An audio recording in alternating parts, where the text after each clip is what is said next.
We economic hitmen really have been the ones responsible for creating this first truly global empire. And we work many different ways.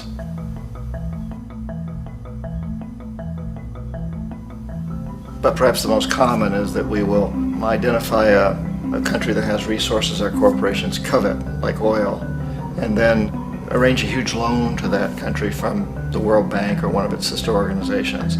But the money never actually goes to the country. Instead, it goes to our big corporations to build infrastructure projects in that country, power plants, industrial parks, ports, things that benefit a few rich people in that country, in addition to our corporations, but really don't help the majority of the people at all. However, those people, the whole country is left holding a huge debt.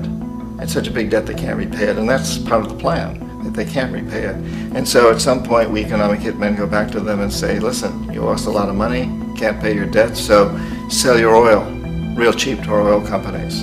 Allow us to build a military base in your country, or send troops in support of ours to someplace in the world like Iraq, or vote with us on the next UN vote. To have their electric utility company privatized and their water and sewage system privatized and sold to U.S. corporations or other multinational corporations. So there was that whole mushrooming thing, and it's so typical of the way the IMF and the World Bank work, that you put a country in debt, it's such a big debt it can't pay it, and then you offer to refinance that debt and pay even more interest. And you demand this quid pro quo, which you call a conditionality or good governance, which means basically that they've got to sell off their resources, including many of their social services, their utility companies, their school systems sometimes, their penal systems, their insurance systems, to foreign corporations. So it's a double, triple, quadruple whammy. The precedent for economic hitmen really began back in the early 50s when democratically elected Mossadegh, who was elected in Iran, he was considered to be the hope for democracy in the Middle East and around the world. He was Time Magazine's Man of the Year. But one of the things that he'd run on and began to implement was the idea that foreign oil companies needed to pay the Iranian people a lot more for the oil that they were taking out of Iran. The Iranian people should benefit from their own oil. Strange policy. We didn't like that, of course. But we were afraid to do what we normally were doing, which was to send in the military. Instead, we sent in one CIA agent, Kermit Roosevelt, Teddy Roosevelt's relative. And Kermit went in with a few $1 million and was very, very effective and efficient. And in a short amount of time, he managed to get Mossadegh overthrown and brought in the Shah of Iran to replace him, who always was favorable to oil. And it was extremely effective. Mobs overflow Tehran. Army officers shout that Mossadegh has surrendered and his regime as virtual dictator of Iran is ended. Pictures of the Shah are paraded through the streets as sentiment reverses. The Shah is welcomed home. So back here in the United States, in Washington, people looked around and said, wow, that was easy and cheap. So this established a whole new way of manipulating countries, of creating empire. The only problem with Roosevelt was that he was a card-carrying CIA agent, and had he been caught, the ramifications could have been pretty serious. So very quickly at that point, the decision was made to use private consultants to channel the money through the World Bank or the IMF or one of the other such agencies, to bring in people like me who worked for private companies, so that if we got caught, there would be no governmental ramifications.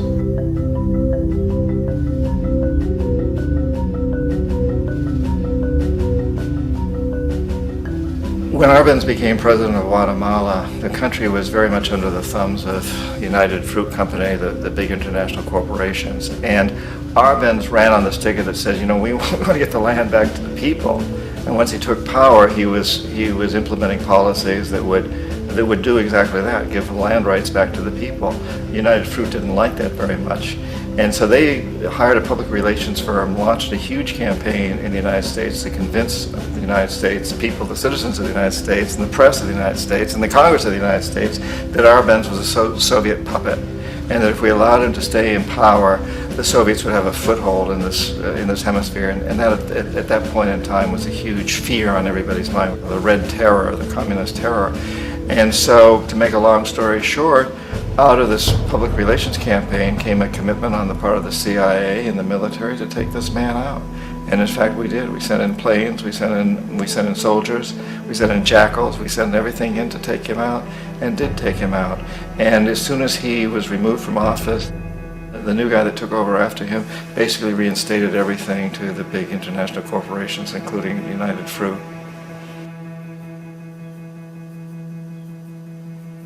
Ecuador for many, many years had been ruled by pro-US dictators, often relatively brutal. Then it was decided that they were going to have a truly democratic election. Jaime Roldos ran for office, and his main goal, he said, as president would be to make sure that Ecuador's resources were used to help the people. And he won, overwhelming, by more votes than anybody had ever won anything in Ecuador. And he began to implement these policies to make sure that the profits from oil went to help the people. Well, we didn't like that in the United States. I was sent down as one of several economic hitmen to change Roldos, to corrupt him, to bring him around, to let him know, okay, you can get very rich, you and your family, if you play our game, but if you continue to try to keep these policies you've promised, you're going to go. He wouldn't listen. He was assassinated. As soon as the plane crashed, the whole area was cordoned off. The only people allowed in were U.S. military from a nearby base and some of the Ecuadorian military. When an investigation was launched, two of the key witnesses died in car accidents before they had a chance to testify. A lot of very, very strange things that went on around the assassination of Jaime Roldos. I, like most people who've really looked at this case, have absolutely no doubt that it was an assassination. And of course, in my position as an economic hitman, I was always expecting something to happen to Jaime, whether it be a coup or assassination, I wasn't sure, but that he would be taken down because he was not being corrupted. He would not allow himself to be corrupted the way we wanted to corrupt him. Omar Torrijos, president of Panama, was one of my favorite people. I really, really liked him. He was very charismatic. He was a guy who really wanted to help his country. And when I tried to bribe him or corrupt him, he said, look, John, he called me Juanito. He said, look, Juanito, I don't need the money. What I really need is for my country to be treated fairly. I need for the United States to repay the debts that you owe my people for all the destruction you've done here. I need to be in a position where I can help other Latin American countries win their independence and be free of this terrible presence from the north that you people are exploiting us so badly. I need to have the Panama Canal back in the hands of the Panamanian people. That's what I want. And so, leave me alone. Don't try to bribe me. It was 1981, and in May, Jaime Roldos was assassinated. And Omar was very aware of this. Torrijos got his family together and he said, I'm probably next, but it's okay because I've done what I came here to do. I've renegotiated the canal. The canal will now be in our hands. He just finished negotiating the treaty with Jimmy Carter. In June of that same year, just a couple of months later, he also went down in an airplane crash, which there's no question was executed by CIA-sponsored jackals. Tremendous amount of evidence that one of Torrijos' security guards handed him at the last moment as he was getting on the plane a tape recorder, a small tape recorder that contained a bomb.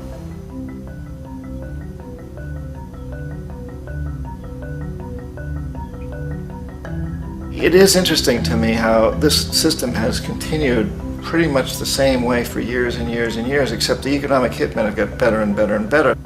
Then we come up with, very recently, what happened in Venezuela. In 1998, Hugo Chavez gets elected president, following a long line of presidents who had been very corrupt and basically destroyed the economy of the country. And Chavez was elected amidst all that. Chavez stood up to the United States, and he's done it primarily demanding that Venezuelan oil be used to help the Venezuelan people. Well, we didn't like that in the United States. So in 2002, a coup was staged, which there's no question in my mind, and most other people's minds, that the CIA was behind that coup.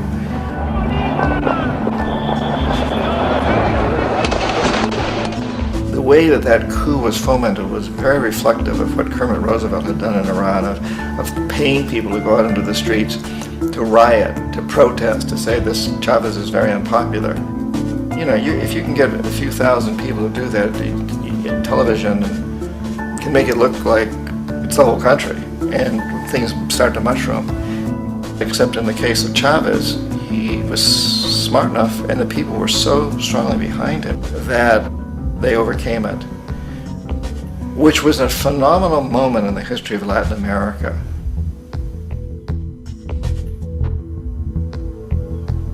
Iraq actually is a perfect example of the way the whole system works. So we economic hitmen are the first line of defense. We go in and we try to corrupt governments and get them to accept these huge loans, which we then use as leverage to basically own them.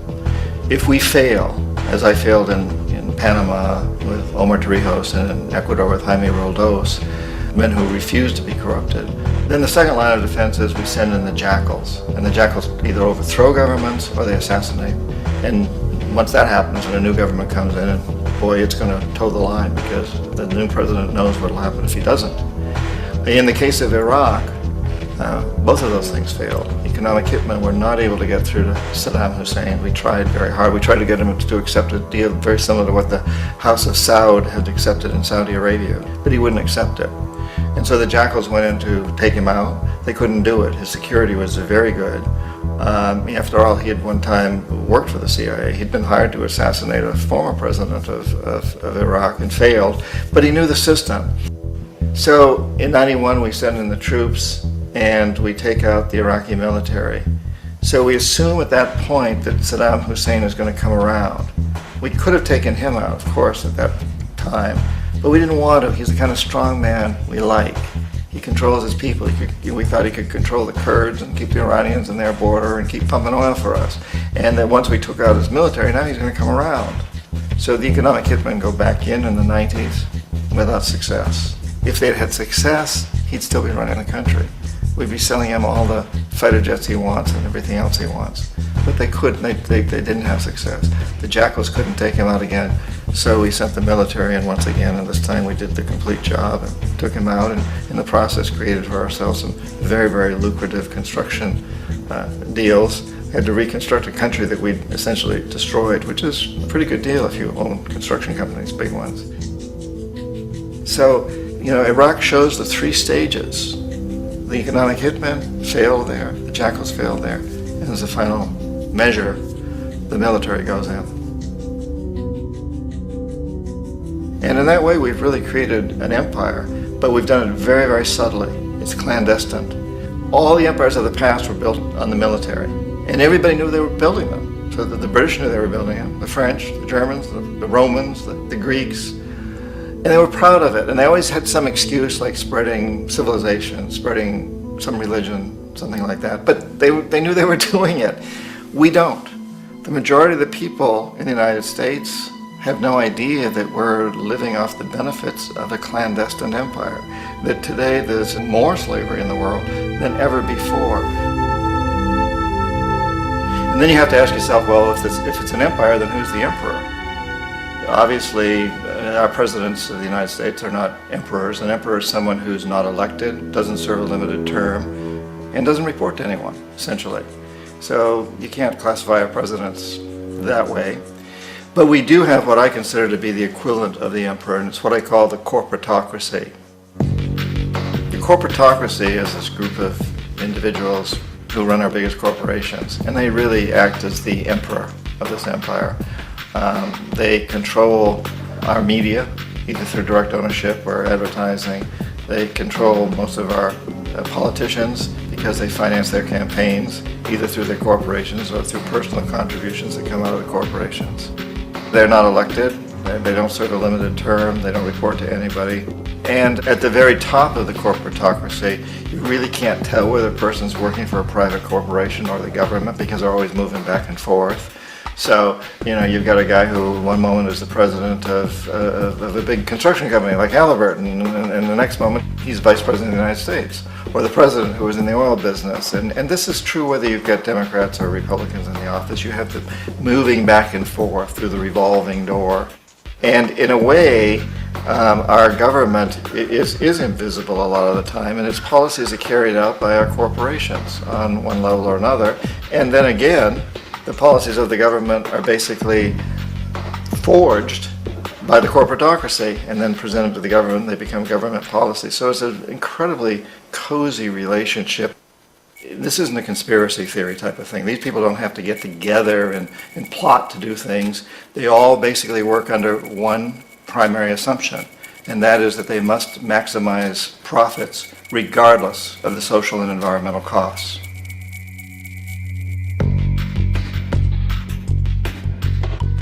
This process of manipulation by the corporatocracy through the use of debt, bribery, and political overthrow is called globalization.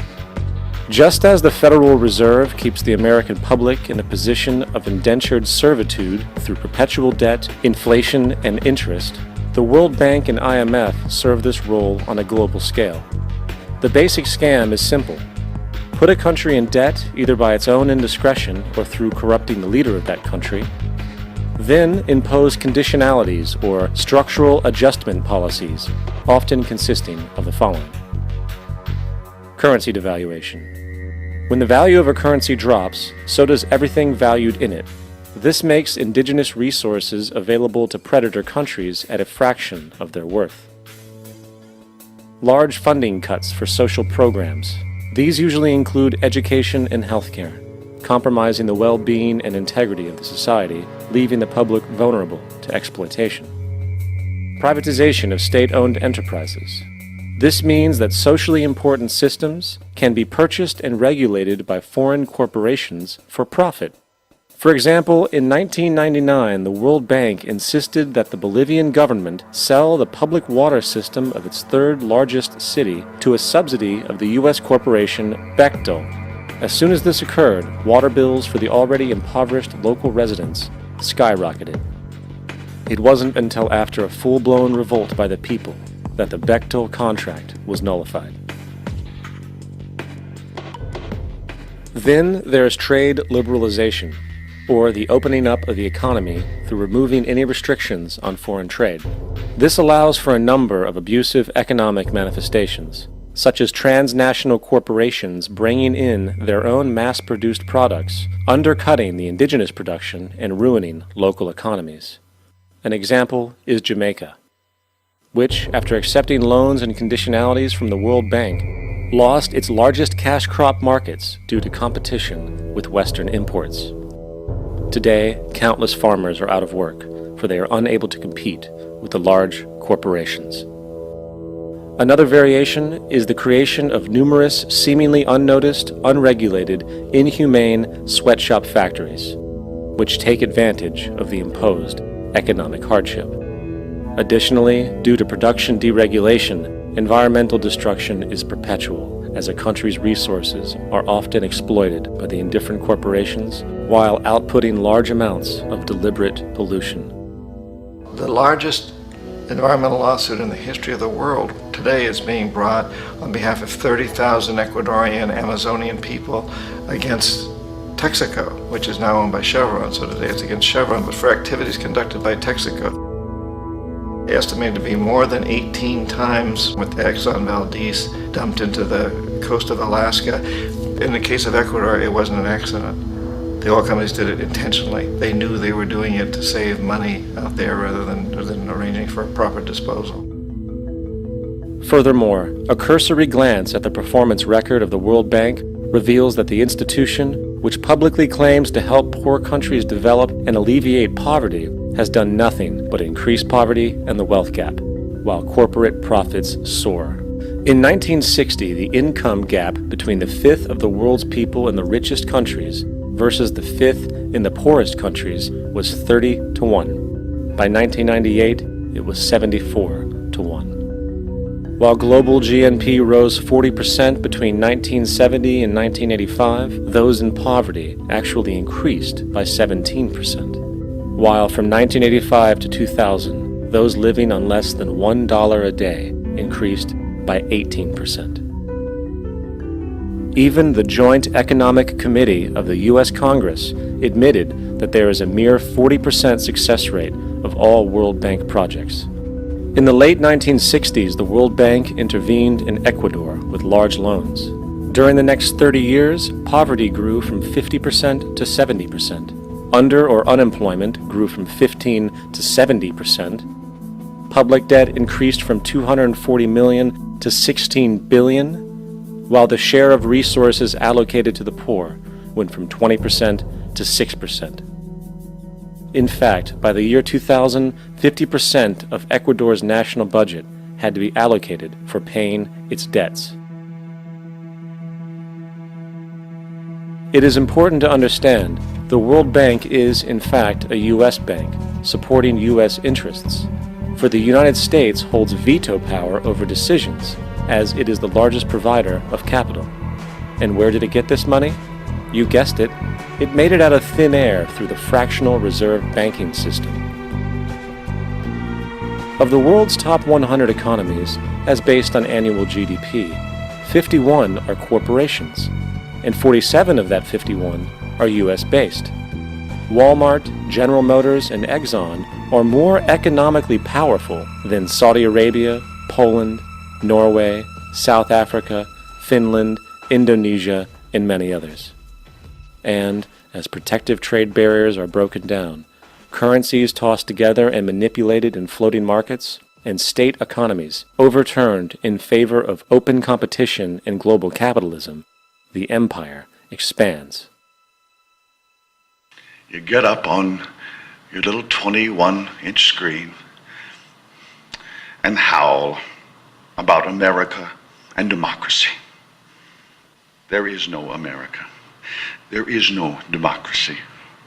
There is only IBM and ITT and AT&T and DuPont, Dow, Union Carbide, and Exxon. Those are the nations of the world today. What do you think the Russians talk about in their councils of state? Karl Marx?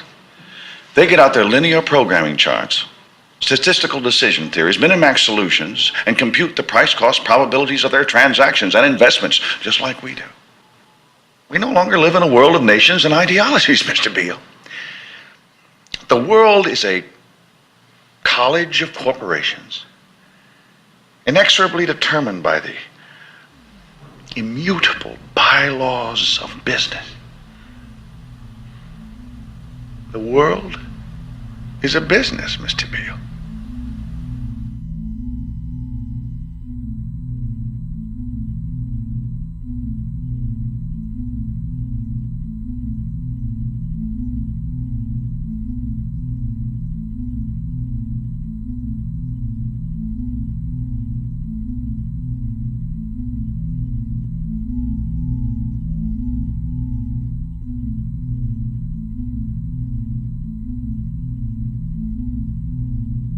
The world is being taken over by a handful of business powers who dominate the natural resources we need to live while controlling the money we need to obtain these resources.